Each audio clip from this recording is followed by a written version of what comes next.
masalah dosa yang berhubungan dengan manusia, ulama menambah syarat yang keempat, syartun rabi'un wa huwa raddul madzalim li ashabiha, mengembalikan semua bentuk kezaliman yang kita lakukan kepada saudara kita, kita kembalikan.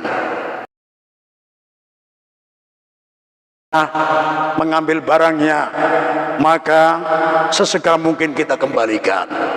Kita pernah mungkin menyakitinya dalam bentuk memukul, maka kita minta ridho, minta ikhlas, bila perlu minta supaya dia memukul kita sesuai kadar kezaliman kita. Kalau kita sempat mencemarkan nama baiknya, maka di mana tempat kita mencemarkan nama baik saudara kita, di situ kita berbalik mengharumkan nama baiknya, sehingga nama yang dulu sempat turun sekarang naik lagi, yang dulu sempat citranya tercoreng sekarang sudah tertutupi lagi dan menjadi lebih baik lagi. Dan kita minta ridho, minta ikhlas, berhubungan langsung dengan yang bersangkutan. Dan ini sangat penting, karena kalau ini tidak kita lakukan, dikhawatirkan kita nanti tergolong orang yang bangkrut di akhirat. Wal'iyadu billahi tabaraka wa ta'ala. Rasulullah SAW sempat bertanya kepada para sahabat, ya ashabi, man al-muflis fina? Wahai sahabat-sahabatku, siapakah orang yang bangkrut di kalangan kita? Maka para sahabat pun menjawab dengan jawaban yang standar. Anggapan mereka adalah orang-orang yang bangkrut dalam segi duniawi, maka sangat wajar kalau mereka menjawab, al-muflis fina ya Rasulullah man la dirhama wala dinara wala mata'alah. Orang yang bangkrut di kalangan kita, wahai Rasulullah, mereka yang tidak punya dirham, mata uang yang terbuat dari perak, mereka yang tidak punya dinar, mata uang yang terbuat dari emas, wala mata'alah, orang yang tidak punya perabot rumah tangga, tidak punya surat tanah, tidak punya kaplingan, tidak punya usaha-usaha sampingan, mereka lah orang yang bangkrut. Rasulullah pun tersenyum, tapi Rasulullah berkewajiban untuk memahamkan kepada mereka, karena yang beliau harapkan adalah orang yang bangkrut dalam segi ukhrawi. Jangan sampai dari umat Rasulullah tergolong orang yang bangkrut dalam segi ukhrawi. Maka beliau pun menerangkan al-muflis, ya. Muflis ini berasal dari kata-kata falasa yaflusu fulusan. Dia apa arti fulus, Bang? Fulus, duit, ya. Nah, itu kalau menurut kita, ya, mungkin duit nang habang-habang warnanya, ya, di dompet paling halus warna biru, nah ini ya. Nah, akan tetapi sebenarnya fulus arti asli adalah uang receh. Yang kemarin uangnya dolar-dolar lembarannya, kalau rupiah ya tadi abang-abang paling halus warna biru 50-an ribu, tapi karena bangkrut ganti benggolan uang 1.000 rupiah, 500 rupiah benggolan, nah benggolan semua, jadi uangnya receh. Jadi ini adalah orang yang bangkrut. Kemarin mata uangnya ganal-ganal, besar-besar, ya, sekarang recehan. Muflis, orang yang bangkrut, ya. Muflis, orang yang hanya punya mata uang recehan. Nah, ini ya.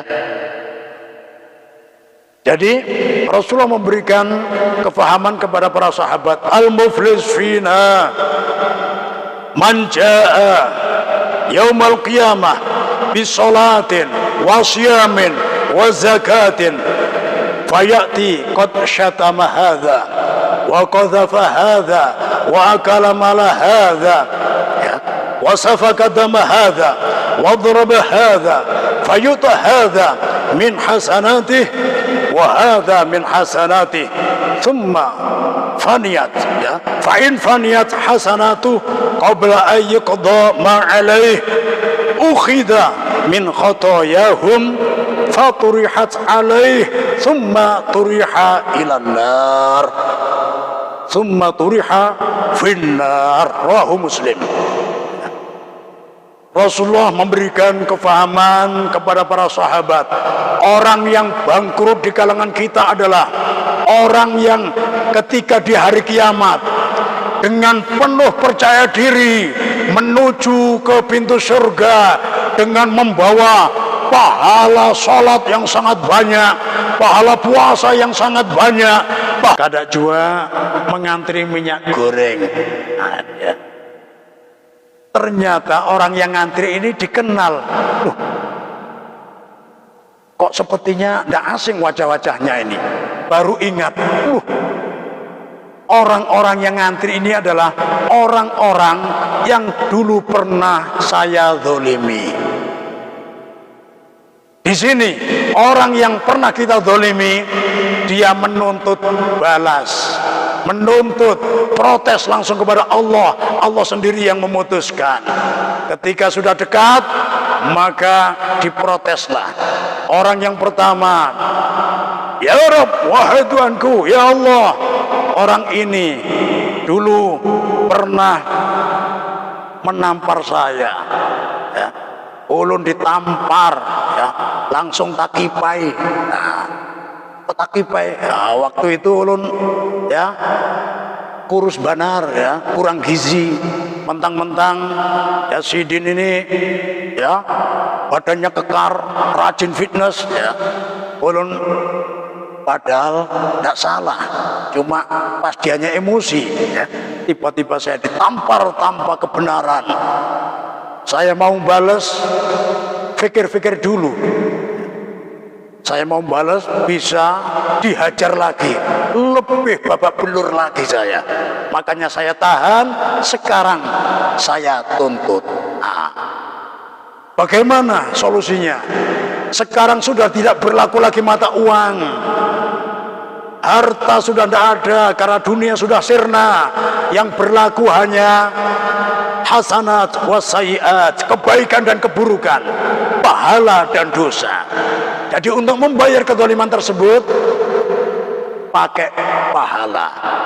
Maka orang yang dizalimi dipersilahkan untuk mengambil pahala dari orang yang berbuat zalim. Khud, ambil silakan. Tentunya sudah ada takarannya, sesuai kadar kezalimannya. Diambillah pahalanya. Beres satu orang lagi maju. Ya Allah, saya dulu pernah dicemarkan nama baik saya, mentang-mentang dia penduduk asli,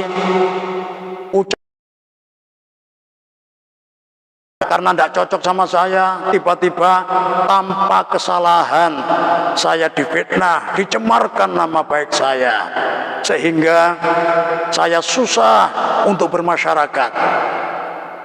Saya mau klarifikasi setiap individu dari keluarga, saya ada rasa khawatir. Kira-kira siapa yang mendengarkan ucapan saya? Saya pendatang baru, belum ada orang yang kenal dengan saya.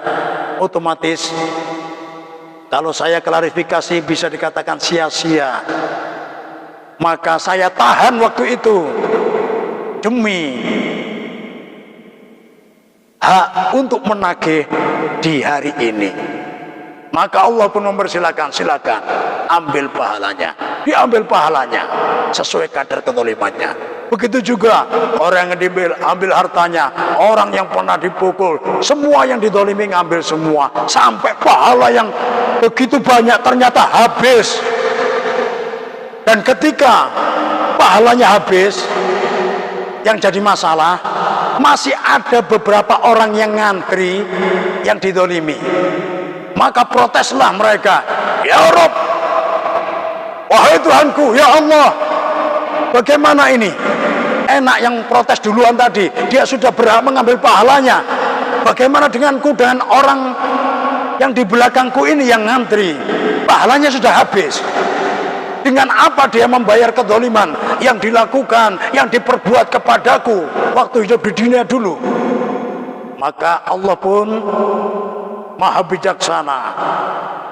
Apakah kamu punya dosa? Ya, punya ya Allah. Gampang.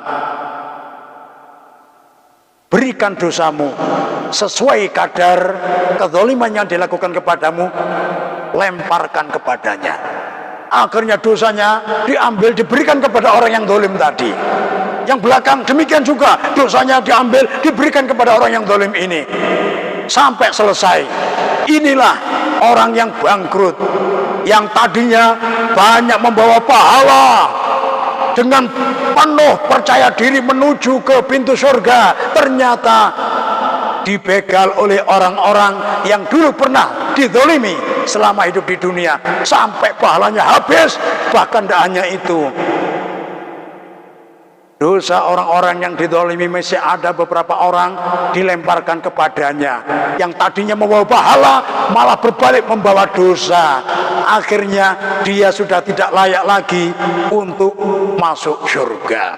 Maka akhir dari hadis Rasulullah SAW, ya, ukhidha min khotoyahum, habis diambil dari dosa-dosa sisa orang yang dizalimi tadi. Akhirnya dia membawa dosa, bukannya pahala.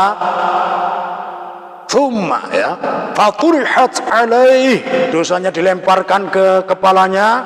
Akhirnya di saat ini dia sudah tidak layak menjadi calon penghuni surga, tapi sebaliknya, karena dosa yang dibawa maka dia adalah calon penghuni neraka.